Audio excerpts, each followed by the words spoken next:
الحاقة ما الحاقة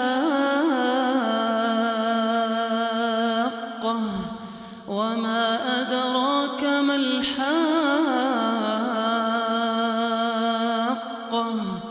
كذبت ثمود وعاد بالقارعة فأما ثمود فأهلكوا بالطاغية وأما عاد فأهلكوا بريح صرصر عاتية سخرها عليهم 7 ليال و8 أيام حسوما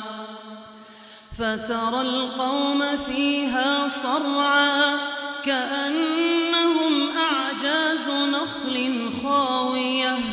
فهل ترى لهم من باقية وجاء فرعون ومن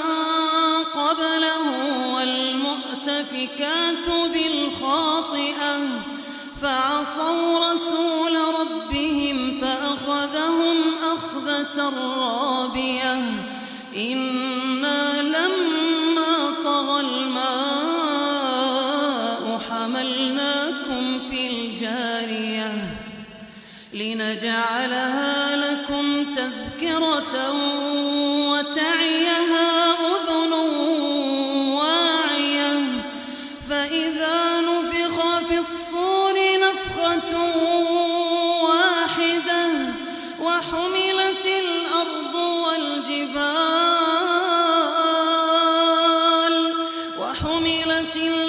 والجبال فدكتا دكة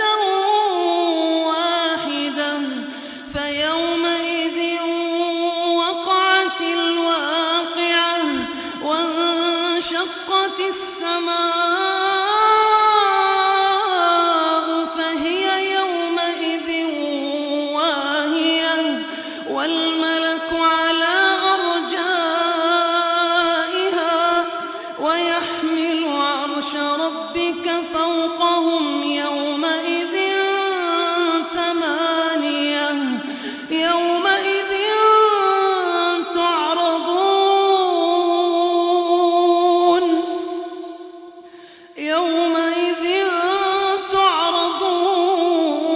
تعرضون لا تخفى منكم خافية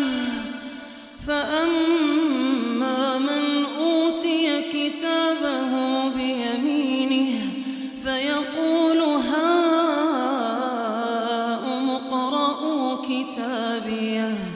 إني ظننت أني ملاق حسابيه فهو في عيشة راضية في جنة عالية قطوفها دانية كلوا واشربوا هنيئا بما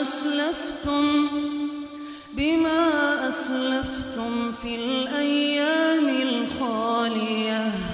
وأما من أوتي كتابه بشماله فيقول يا ليتني لم أوت كتابيه ولم أدر ما حسابيه يا ليتها كانت القاضية ما أغنى عني ماليه هلك عني سلطانيه خذوه فغلوه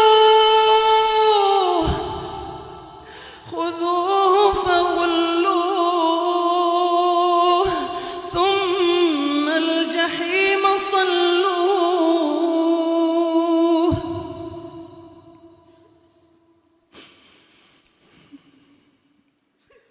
وأما من أوتي كتابه بشماله فيقول يا ليتني لم أوت كتابيه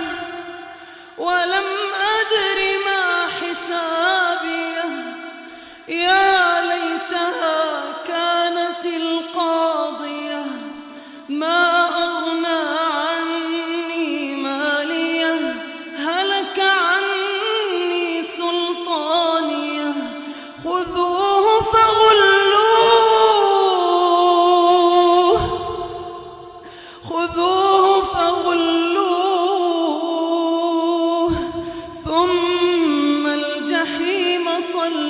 فصلوه ثم في سلسلة ذرعها 70 ذراعا فاسلكوه إنه كان لا يؤمن بالله العظيم ولا يحض على طعام المسكين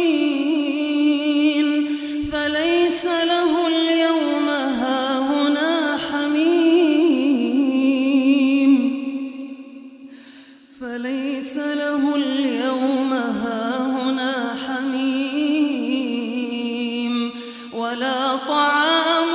إلا من غسلين لا يأكله إلا الخاطئون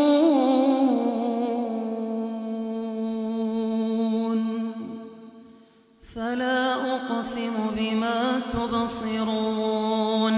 وما لا تبصرون إنه لقول رسول كريم وما هو بقول شاعر قليلا ما تؤمنون ولا بقول كاهن قليلا ما تذكرون تنزيل من رب العالمين ولو تقول علينا بعض الأقاويل لأخذنا منه باليمين ثم لقطعنا منه الوتين فما منكم من أحد عنه حاجزين وإنه لتذكرة للمتقين وإنا لنعلم أن منكم مكذبين وإنه لحسرة على الكافرين وإنه لحق اليقين فسبح باسم ربك العظيم